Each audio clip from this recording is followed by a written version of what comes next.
This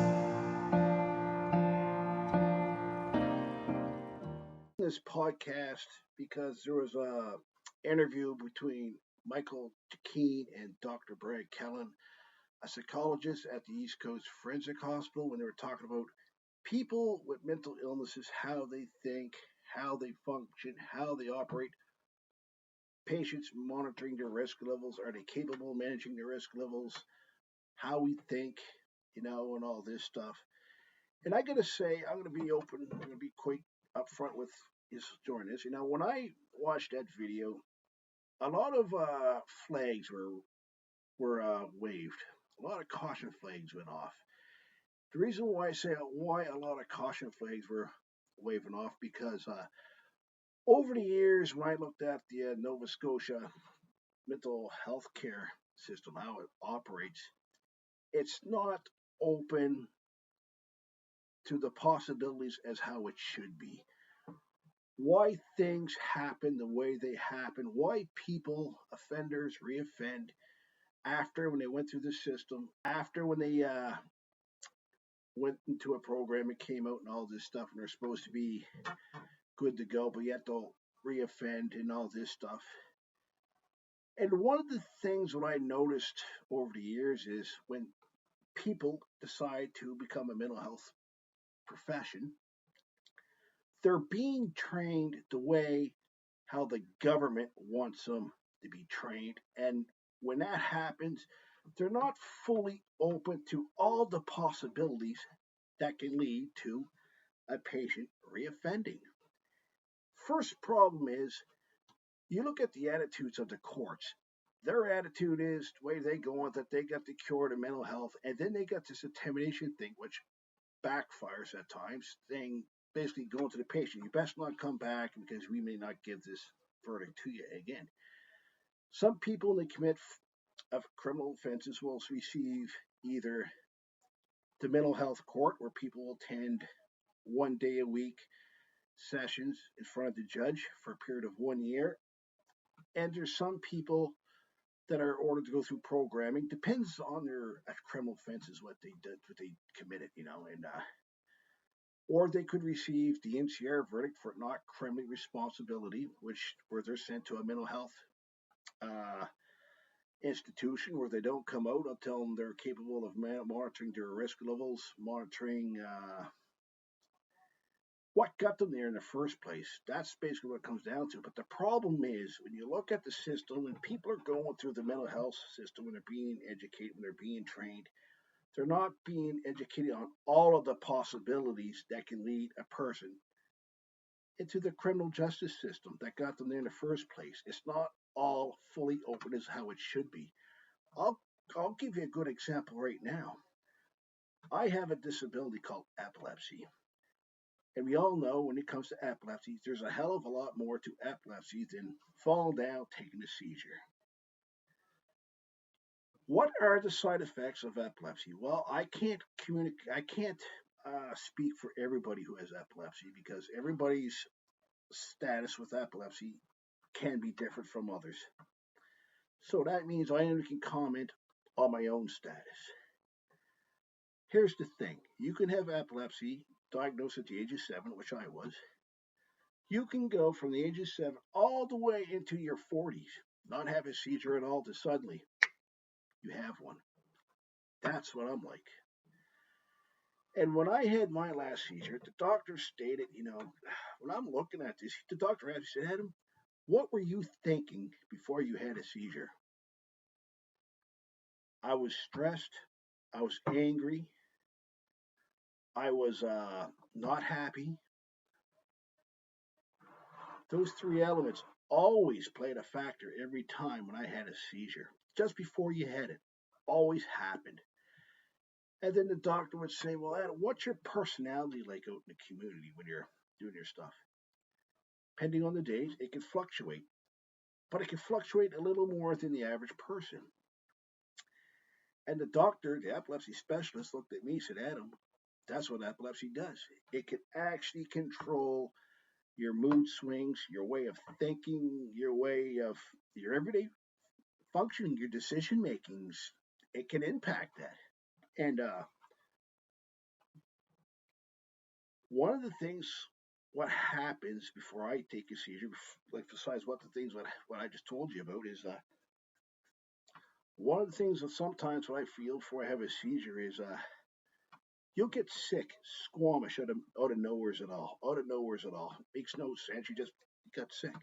You want to vomit, but yet your body won't vomit. That's probably the worst case you can be in if you want to vomit when your body won't do it when you really need to do it because it relieves the sickness out of you very quick. That's one of the things what happens, and one of the things what happens is with some people with epilepsy. I did it once. The thing in your head that sends you signals that you have to go to the washroom no longer suddenly it stops working. Now, average person out there watching this will say, "Well, how is that humanly possible?" That's the mysteries of the human brain. The reality is, the answer to that is, after all the studies, after all the inquiries, what scientists, doctors, all done over years, they can't solve the mysteries of the human brain. And that's what it comes down to. And when that's achieved, I say that answer will be solved. And basically, what I had happen to me at times is I literally went to the washroom in my pants, not knowing that my body is going through that process. Luckily for me, I was home at the time, so you can do, you change yourself, take a shower, or whatever. But not everybody's that lucky, if you know what I mean.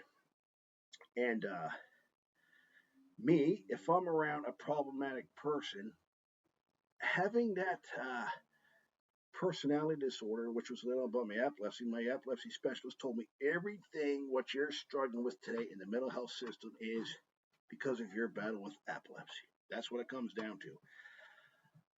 Back in 2014, when I was sent to the East Coast Forensic Hospital on a bullshit charge that made no sense, none whatsoever, more people laughed at it than what they actually said.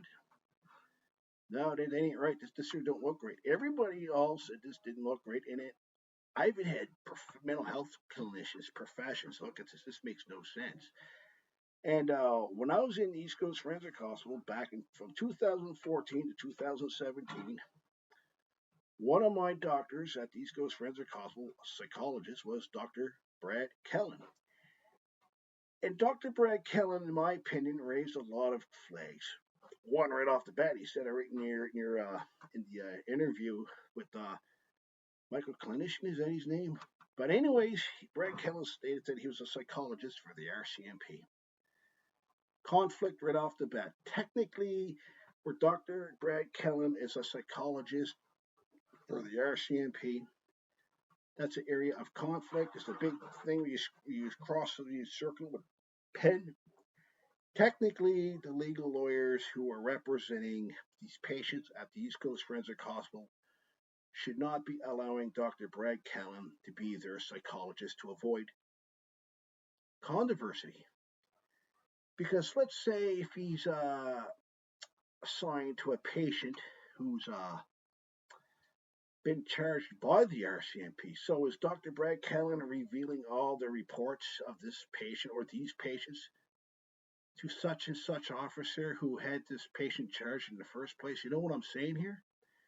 The word of conflict is in strong colors where Dr. Kellen says, I'm a psychologist at the East Coast Forensic Hospital, and I also am involved with the RCMP.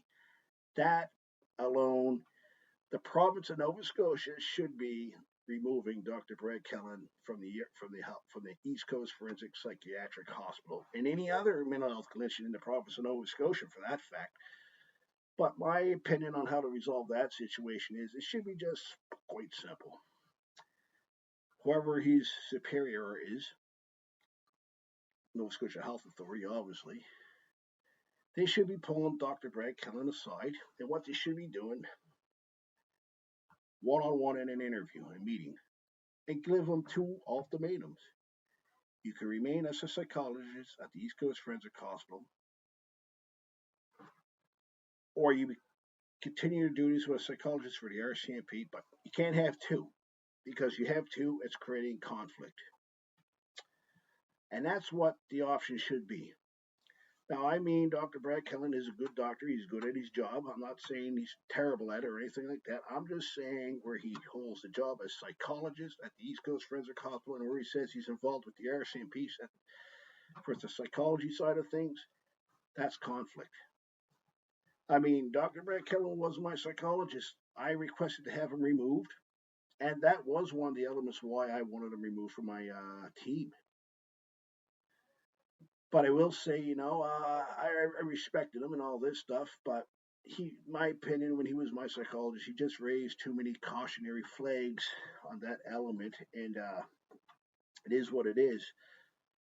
But ultimately, what it comes down to is I feel the province and the federal government are not actually committed to give the tools what these mental health professionals need to be successful to conduct their jobs with mentally ill patients coming within and out of his doors when they go to see them. I mean, there are some people, if you go in the East Coast Forensic Hospital in Dartmouth right now, I'll tell you this right now, some of those patients you can release out in the community and they very well could be successful on their own. Some people, as soon as you release them, they're back in the system as fast as they get out in the community. That's the reality when people leave the system. The courts and the province has to realize some patients will be back in that system as fast as they leave. It's just the way how it goes. There's no cure to mental health. The province of Nova Scotia and the criminal justice system actually thinks they got the cure, and that attitude alone has put more barriers in front of them than what it's actually doing any good. And like I said before, I don't believe that the provincial or federal government is committed to how to better combat this situation. One of the issues I'll tell you about what's wrong with the East Coast Forensic Hospital is that it's too small. There's too many people going in and out of his doors. The hospital cannot keep up with the flow of patients coming in and out of his doors. I'll tell you one of the problems with it right now is you got people that are in that hospital. They can't come out because the risk level is too high. And the moment they leave, they're back in it because the risk level is just too high. So therefore, those patients remain in the East Coast Forensic Hospital until they die. So that means is so now you ask the question, so what do we do with these patients? Well, that's where the commitment of the government comes in. We got to have a facility for these people so they're not blocking the path to patients that are coming from the jails, going for their treatment from the courts, who've been sent by the courts, so they can receive the help. So you get all these patients stuck in the East Coast Forensic Hospital that are there for the rest of their lives, and it's growing by the numbers. There's a lot of them. All these patients are coming from the jails and from the community are being sent away saying, you're criminally responsible, not because you're actually criminally responsible, because the real answer is because we ain't got no room for you in the hospital. And that's what's actually happening. When I got charged, I was in there on a charge of criminal harassment. Now, I'm going to tell you this. I mean, even Brad Kellen will admit to this. There was a lot of bullshit in that charge, a lot of horseshit involved in that charge than what there actually was a criminal element. Well, let's get straight to the cake. I get charged with criminal harassment when the victim didn't even tell me that the communication I was going to them was unwanted in the first place. And this was a person, her name was Zoe. She's involved in the mental health department for Nova Scotia. I put my grievances before the province, and the province listened, and they were very open on my side of the story. And one of the things that the province did very good on that was they gave me insurances that Zoe, who I worked with in the film industry, is not going to have any access to my files, no access to me, nothing. And that's one of the elements why I take my hat off to them. But at the same time, I also say, well, where she lied on a police report, where she wasn't 100% truthful, where she over exaggerated her case with myself, made it look worse than it actually was. I said, imagine her filling out a report on a patient that could over dramatize her report, over dramatize her report to the courts. How can we trust that person? If they lied about it with me, they could be very well lying all over again in the courts and on these reports that they fill for people. And top it off, her in the community, including in the past, their history, they're known for over dramatizing situations, making it bigger than what it actually is. So when I see that, I say, how in the hell can we trust this person? You can't. It's a mighty risky decision to be making. That's not a decision I would want to have a decision on. Either you can trust this person, but if you do, you could pay the price here because we could be getting sued here, and that's what it comes down to. If you put the wrong people in the mental health system, they can be a legal issue where they can get you sued. They basically stated that my communication to them was unwanted when they didn't even tell me in the first place. And what got even more interesting is the officer that called my house, Halifax Police, that officer worked with Zoe in the film industry. And if you go to Halifax, I don't know if you live in Halifax, Brad Kellen can even do this. You go to the ferry terminal in Dartmouth or in Woodside, you look at the advertisement of demonstrating how to put the life jackets on in case there's an emergency at the ferry going from to and from Dartmouth. The woman that's doing this discriminating, the demonstration, I finally got the word out, is the actual officer who was involved with me, between me and Zoe. So that again, big caution flag right there. The Halifax police, and they're known for racism on the job site. I mean, one time they get caught for racially profiling a black community because of their race, demanding that some, and they do spot checks that they have to show their ID when you don't have to show your ID in the first place. And she's known for a series of complaints against her out in the community. Where actually one of the complaints was a patient died while in the custody, where she was responsible to be checking up on the inmate's well-being, and she failed to do that. So that alone shows the pure stupidity of the Halifax police. And I mean, when the Halifax police heard this story, they like, wow, what a slap to the face they took. I mean, it's not a slap to the face, it's kind of common sense. When I sent out the first verbal cautionary warning about her that she was in conflict between me and Zoe, the Halifax police should have acted on that right away, not till later. And when my NCR, when I was found NCR on that criminal harassment charge where Dr. Brad Kellen was my psychologist, a lot of people have stated that, Adam, you don't actually qualify for this NCR, but yet you're here. How did that happen? The psychiatrist, when you're in the mentally ill offenders unit, they're reviewing your file and what got you there. They're going what the police stated. And they're saying what your lawyers are saying and all this stuff. The doctor diagnosed me with a personality mood disorder after when my epilepsy specialist had clearly already told her what you're seeing is the side effects from epilepsy, but yet the province does not consider epilepsy a mental illness when really it is. Basically, what Dr. Brad Kellen had seen was the side effects when I suffered from epilepsy, a personality mood disorder. That's one of the major red flags that people with epilepsy have. Some of them can be quite hostile if the thing's wrong. I mean, that's what happens. But when I got the NCR verdict, there was a lot of concern because one of the concerns was I was there far too long. When I left in 2017, the judge, Bob Pottle, was very angry when I left. And one of the things, see, Dr. Kellen was on my team at the time when I left. It was Andrew Starsomsky. The judge asked the doctor, said, look, I had a conversation with this man. You can clearly tell when somebody's mentally ill when they're not. And the judge asked Dr. Bernay, what's your reasons of having Adam to continue to stay in the East Coast Forensic Hospital? You know what she said? He's arrogant. The judge looked at Dr. Bernay and he said, Aileen, we all can be arrogant. Just because somebody's arrogant does not give you the legal authority to say such and such person needs to remain inside of a mental institution because they're arrogant. And he asked her again, Aileen, what's your reasons of continuing Adam to remain in the East Coast Forensic Hospital? And again, she said he was arrogant and he made legal threats. And the judge looked at Aileen Bernay and said, Aileen, I'm going to tell you something.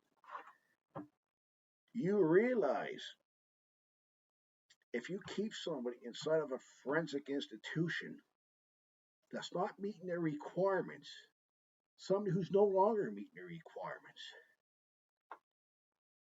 you realize he can sue you right now. And again, he asked her, it's because he has an arrogant problem. What gives you the authority to continue his stay in the East Coast Forensic Hospital? She couldn't respond to it. And he said, Aileen, I got to tell you something. He's gone. As soon as this criminal code review board is done, he's gone. He basically stated, I should not have gotten past the mentally ill offenders unit. He said, either Adam goes to mental health court, jail, or he goes back home in the community. And do you know what the judge said? On this criminal harassment charge, the judge told the doctor, he stated, I can sort of see Adam's side of the story here. It's hard to not comply to a request when the victim never even told him in the first place that communication was not wanted. He had stated, this is not a situation for East Coast Forensic Hospital. His file shouldn't even be here. And that's essentially how I got out of the East Coast Forensic Hospital. And he had stated people with epilepsy, if they're in a situation, a tight jam, they will lash out. They will lash out. Threats and all this stuff will come out of it. And that's what happened. When I was in the East Coast Forensic Hospital, we had a charge of criminal harassment. We had another charge of uttering threats in the direction of the police, the courts. What else was it? Yeah. And the judge agreed. Some of this is in Sierra, but no. But the judge told Dr. Renee, this should have been sent back to the police saying, we can't send this. The best direction how to resolve this is a no contact order because he never threatened to kill the victim. Nothing extreme had happened here. And that's how I left the East Coast Forensic Hospital.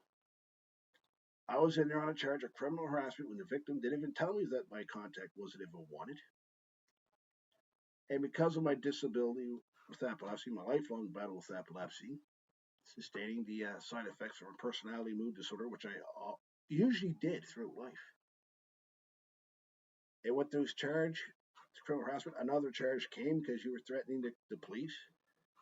When the police officer, the investigating officer, Donnelly Paris, was clearly an actor, and the actor in Nova Scotia, she was an actor. See, Zoe, the woman I was involved with, on a personal level, I was. See, the judge told Brene, people just don't come out of the woodwork for nothing. And he told her, one of the things that victims often say when they're in a criminal harassment situation is that they don't know the accused. They don't know who that is. They often lie about it. And he had clearly admitted that this Zoe is not being truthful. Her police report's not being truthful. She's over-exaggerating on it. And where the judge said, where Adam's talking about legal action, direction of Dr. Brene and this victim, he basically told Dr. Brene, you need to go talk to a lawyer yourself because you're actually committing a criminal offense here by holding within the East Coast Forensic Hospital without no legal jurisdiction. And you're telling him if he falls through with his legal authority, which he has the authority to do, that he'll continue his stay in the East Coast Forensic Hospital. He said, Aileen, you're breaking the law here. And that's what happened. But the reality is, when somebody leaves a mental hospital or the mental health court, they can be back in the system as fast as they left. Now, you can tell if a patient is committing offense just for the sake of it from a mental illness. You can tell. A doctor can tell quite clearly. But one of the things that I noticed is over the years, some people with mental illnesses will commit a criminal act because they know that they can get away with it because their illnesses will clear them. Dr. Brad Kellum will probably even tell you that. Now, when Dr. Kellen was my psychologist at the East Coast Forensic Hospital, he was a good guy, he really was. But there was a conflict between us. He didn't like me as a patient. And that raised concerns with me. And I said, whoa, whoa, whoa, whoa, stop for a minute here. If you're on a team with a patient that you don't like, don't you think that you should not be on that patient's team? Don't you think that that's too much conflict, therefore you should resign from that person's team? And then I asked the East Coast Forensic Hospital, my staff at the time, the team. It was Candy Miller, Dr. Brene, Annie Quinnivan Hall, Kevin, and there's a, what's her name there? Mary Celine. I couldn't. But anyways, they're on my team. And one of the issues was that now with Dr. Brad Kellum, good guy, my mother was going to battle with two cancers at the same time, ovarian and lung cancer. And the cancer was led on by my mother's own doing. Wrong eating, eating not healthy, not exercising. She put on so much weight to the point her body was given away. I seen her have a diabetes attack where her leg would swell up. I seen it all. I worked day in and day out to get her some help. She wouldn't receive. She didn't want to do it. Didn't have the energy. But my opinion. See, here's the there's a psychological thing here to it. And I want to tell you why my mother went through that downward spiral. My mother's cousin told me something. She said, Adam, before you were born, your mother had another kid. It died at infancy. Basically, she told me I had an older sister. She died about 20 minutes after her birth. My mother's cousin told me ever since that day, she said, Adam, your mother actually never got over that. She said, it sounds crazy, but 45 years later, that was still chewing at her, and basically, that's what the will to giving up had happened. It never got by, and when you look at things, when bad things are done to people, not everybody gets over it. I mean, one thing about me is I'm known for hanging out with celebrities, and I was involved in wrestling, the film industry myself, and when I was involved in wrestling, Bret Hart was a guy that I was affiliated with. And one of the things that he often talks about, but she actually, see, Bret Hart actually reached out to me when my mother passed away, when I was going through the issues with Zoe. He basically tapped me on the shoulder and saying, you're a fighter, you'll get through this. It's just the way how you and I are. We we put up a battle, we're soldiers, and when it's over, we're still standing. And he was right. I mean, Brett basically told me, he said, Adam, you're always going to come across crap out in the community. And he basically said, I had my ups and downs. He said, I had my issues with my employer when WWE was going to throw a fastball at me. The match didn't end how it was supposed to go. The big charade happened. I had my big fiasco. I gave Vince his warning. Don't If you're not out of this locker room and when I come out of the shower, I'm gonna knock you out. And he said basically he threw the most dumbest punch he ever punched. He came up, hooked Vince right there, knocked him out cold. And he said, he didn't want to do it, but he said it's one of those things. It just happened. But basically what he told me, he said, your mother's death and all this stuff, you're gonna get by it. But he basically said, family tragedies, family, friends turning on you, it happens. And I got by it. And I mean, not everybody can say you hit Bret Hart giving you the heads up, but when you're involved in wrestling and all this stuff, the entertainment, the way I was, you're going to meet them over time. And Bret Hart to me is like an older brother. I mean, I can't tell you how many times he reached out to me. I mean, I met him in Halifax when he was on tour, WWE, filming Raw. Who knew that day when you shook hands with him, talked to him briefly, years down the road, you're going to meet him again and you're going to have an even stronger connection. Brett had an issue too in his brother's death. Owen fell from, he's told me, he said, Owen basically fell the equivalency of 5 stories to the ring when he hit it. And he said if he didn't hit the turnbuckle, he probably would have survived. He probably would have been paralyzed, but he probably would have survived the fall. But it is what it is. We all overcome tragedies. But back to the mental health side of things. When I requested Dr. Brett Kellen to be removed from my team, it was because of conflict, like I said before. He didn't exactly like me, but yet he's on your team. There's the first problem. Secondly,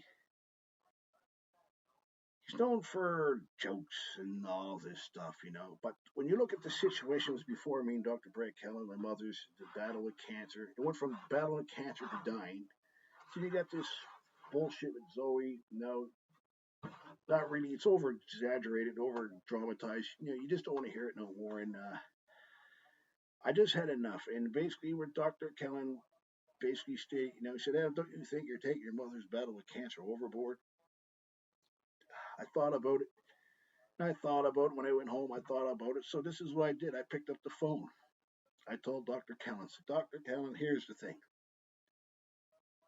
You're a trained psychologist. You're supposed to be trained in these situations that patients go through. I said, I know you don't like me, and I don't like you. And I told Dr. Kellen right up, if you come up to me and you say anything about my mother's battle cancer again, I said, I'm going to knock you right the fuck out. I'm going to knock you flat on your ass, and I'm going to continue to beat you and beat you and beat you until you're in bad shape. And I said, I'm in a forensic hospital that I don't want. I don't want your services. I don't want to be in there. And I said, the whole point of when you're inside of a forensic hospital is that before you go there, your lawyer and you have to agree on this. Because usually before you go there, the prosecution is going to put a request. I like to request so and so to do 30 days in the East Coast Forensic Hospital for a 30-day evaluation.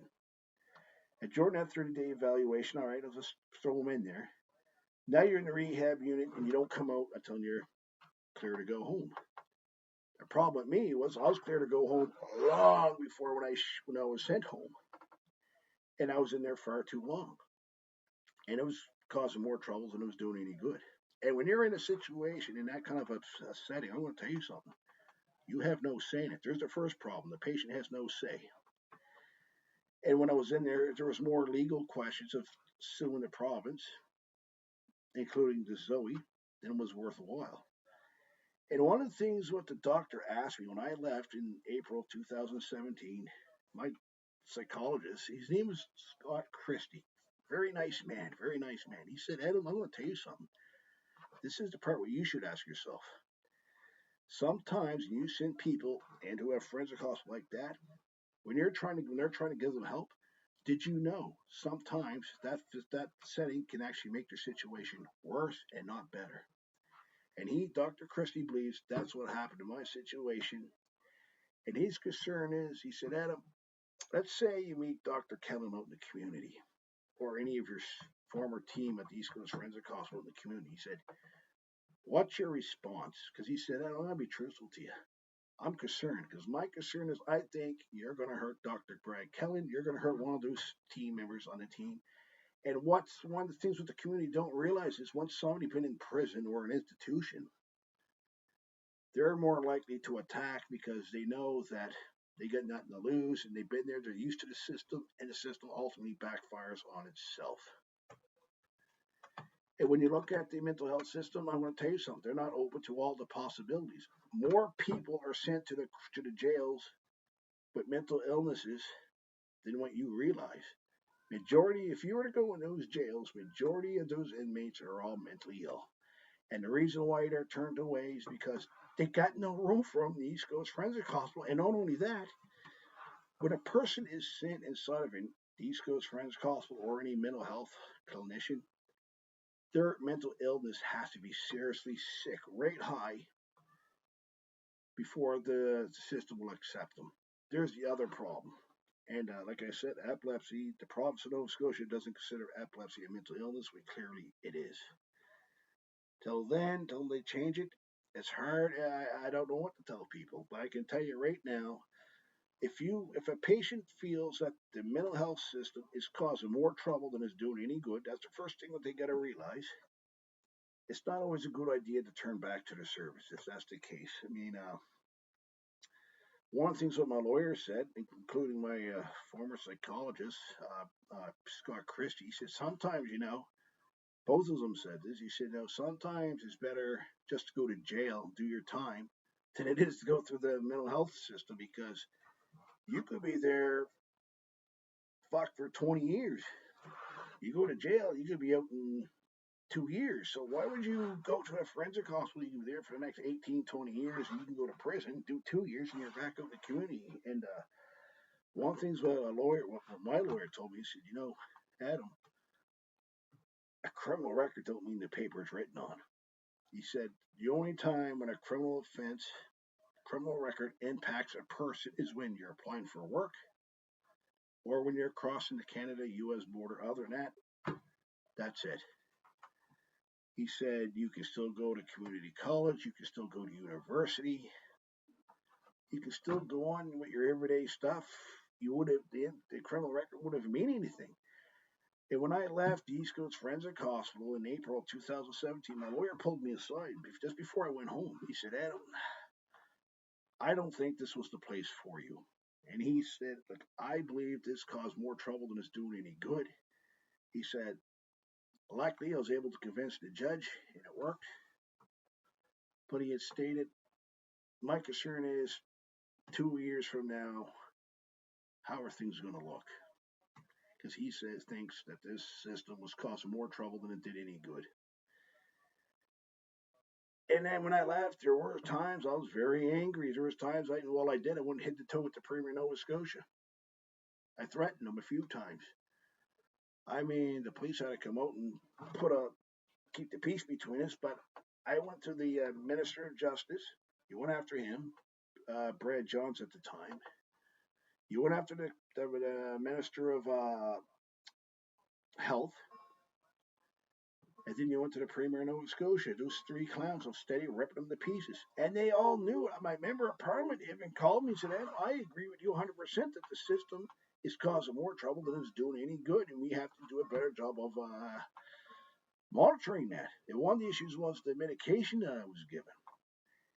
This is what happened. I gained so much weight. I was 268 pounds. Because of that weight, I created an umbilical hernia. And I was in the surgery room. And the surgeon told me flat out, he didn't hold off. He said, Adam, at your weight category right now, usually people ain't laid up on a gurney just before getting ready for surgery. So usually they're dead. I got them in the freezer, labeled I got your name tag on their big toe in the freezer. That's usually how this situation ends. But he said, some reason you're here alive, waiting for surgery. And I said, you're very lucky here. And he said, I can't tell you what to do, but I'm going to suggest that you drop this medication that the East Coast Forensic Hospital gave it, this Aileen Susan Bernay, it says on the name, on the label here. I strongly request that you drop this medication because it's a miracle that you're still alive here. I basically gained too much weight that caused the medical hernia. And he said, that's what happened. So I dropped it.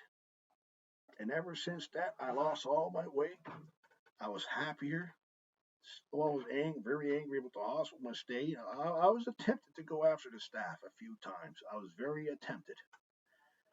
And that was the very thing what my psychologist, Dr. Scott Christie, was concerned about. And here I was gearing up to go after him. But Dr. Scott Christie was very concerned that hospital caused me more mental trauma than it did any good. And there was a lot of mental trauma when I left that place. Very hostile, very aggressive. The RCMP Sergeant, Bill Casey, was very, very concerned. He was actually working with me. He was there debating if he should go back and re-examine the whole case and potentially lay charges against my hospital staff. Because the angle he was looking at, if they drug my case on far too long to the point that it caused trauma, and where I went through the issues with Dr. Brad Kellen, where he stated, don't you think you're dragging your mother's cancer a little too much here? And where he had uh, conflict with myself where he didn't like me and stuff. And the RCMP officer was looking at, that's an element what we could look at, and he was looking at it. But unfortunately, like I asked the RCMP officer, I said, well, how come we didn't follow through with it? Why am I still here, still pissed off, raging mad? And tell you the truth, I'm going to tell you something. If any of those team members came up to me in the community, tell you the truth, I'm not too sure if I would have knew how to react. Even the police officer that Donald Lee Paris, there's a high chance I probably would have drilled her, decked her right there. Actually, the officer stated in her report that she was scared of me. She was very intimidated. She wasn't comfortable. And again, where she's connected with this Zoe, the two of them worked in the Nova Scotia acting community, so they knew each other. She should have been touching my file. And one of the things what my lawyer said, he believes that this Donnelly Paris was over exaggerating her file along with Zoe. And the other thing is, when I was looking at actually it was Bill Casey with the RCMP. He told me, said, I'm going to tell you something. I was actually considering criminal charges in Zoe's direction. He said, that's why when you had your one-on-one camera interview with Jason Moot, Halifax Police, when the RCMP pulled Zoe in, got to talk to you, that was why he came up to her. He stated, where Zoe had attacked myself on social media with her friends, on social media, on YouTube, Facebook, Twitter, he had stated that we were clearly aware of it. And where this Erin Hennessy, who was a casting director, also took part, she actually contacted me under a fake name on social media a few times. And Bill Casey knew this because they went all through the connections with the Halifax Police to the work together, who sent what, and all this stuff. And he had stated that we were taking strong consideration of charging Zoe. Criminal harassment charge in her direction, too. And basically, what he had stated, he agreed with what my lawyer stated. That whole thing, me going to court, was a complete waste of time. And all that did was cause me mental health trauma that's felt to this very day. I suffer very serious anger, rage, trauma events from the East Coast Friends Gospel that are felt very strong to this very day. I don't think I ever will get by it, but who knows? Maybe a miracle will happen. But I can tell you right now, the stuff what Dr. Brad Kellen is talking about, he's going by how the province had trained him. The dudes are mental health training when they're in the East Forensic Hospitals. They don't go over about the possibilities that can happen when a patient is in the forensic hospital. They don't. They don't. They think they go on that they know everything about mental health. They don't know. They don't know if a patient says, I had enough of this. They'll resort to suicide. They can do it if a person gives up in the world, they can do that quite easily. And when I was in the forensic hospital, I seen that happen. A patient ended their lives in the hospital. It can happen real quick to see because we don't know a person's situation and what they got to lose. That can happen quite well. But that's what happens. But in closing, I say Dr. Kellen was good at his job. He was. But I believe he's overrated. He needs to take a few steps back and he needs to come to an understanding of what does he want to do. Continue with his psychiatry as a psychologist for the East Coast Forensic Hospital, or does he want to remain connected with the RCMP in psychology? Can't have two. Actually, that old saying was on TV. Actually, it was an episode of the Dukes of Hazzard. Uncle Jesse was giving Luke a pep talk. It's either you put up a fight, you fight your boxing match, or you go home with me. He said you can't have it both ways, so what's it going to be? Brad Kellen, I looked at the same way. I say the same thing to him. What's it going to be? Your psychology work at the East Coast Forensic Hospital or your psychology work with the RCMP? You can't have both because it creates too much conflict. But that's why I'll say about that. I haven't heard from Dr. Brad Kellen since when he left. But Now, even to this day, my time in East Coast Forensic Hospital caused me a lot of trauma when I was in there. But all that did was just they're basically diagnosed me with an illness what I already had. They're telling me it was laid on. You just miraculously came down with that with fucking with a personality mood disorder. I had that right from day one, at the age of 7, when I was diagnosed with epilepsy. And the epilepsy specialist told me that's what it does.